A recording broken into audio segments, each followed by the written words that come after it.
बिस्मिल्लाहिर्रहमानिर्रहीम। अस्सलाम वालेकुम साथियों, यहाँ पर जो मैं वीडियो लेकर हाजिर हुई इसमें चेहरे की छाइयों के मुतालिक बात करेंगे। आपका चेहरे का रंग जितना भी सुर्ख सफ़ेद हो, लेकिन अगर आपके चेहरे पर कोई दाग धब्बे या छाइयाँ पड़ी हो तो वो काफ़ी वो बुरी लगती हैं। और अमूमन छाइयाँ ज़्यादातर उन औरतों के प्रेगनेंसी के बाद जो है औरतों के चेहरों पर औरतों के चेहरे पर जो है वो पड़ जाती हैं, जिनको मुख्तलिफ क्रीमों का इस्तेमाल से भी इनको दूर करना जो है वो काफ़ी हद तक मुश्किल हो जाता है। किसी के नाक पे पड़ जाती हैं, किसी के वो चीक्स वगैरह पे होती हैं।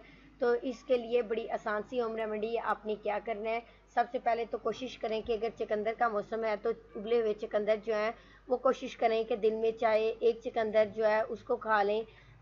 उबला हुआ चुकंदर एक खा लें। अगर रूटीन में एक दिन में नहीं खा सकते तो कम से कम हफ्ते में 2 से 3 दफ़ा इस अमल को करें।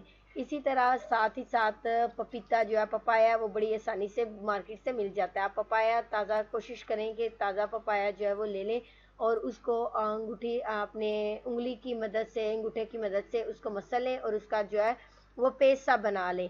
पेस्ट सा बनाने के बाद उसको अपनी छाइयों के ऊपर नीचे से ऊपर की तरफ मसाज करें, यानी नीचे से चेहरे पर छाइयों पर लगाने के बाद उसको नीचे से ऊपर की तरफ उसका चेहरे पर मसाज करें। तो ऐसा करने से क्या होगा, आपकी छाइयाँ जो है बड़ी जल्दी ख़त्म हो जाएंगी। इसके अलावा एक और तरीका भी है छाइयों को ख़त्म करने का कि इनके ऊपर मूली जो है, अगर आपको पपीता आसानी से दस्तियाब नहीं है तो मूली ले लें, मूली को कद्दूकस कर लें और उसको जो हाथ से जो है दबा के उसका पानी निकाल लें, या आप उसको ग्राइंड करके उसका बुरादा सा अलहदा कर लें और पानी उसका अलहदा कर लें और दिन में 2 से 3 दफ़ा इस पानी को, इस मूली के पानी को छाइयों पर लगाएं।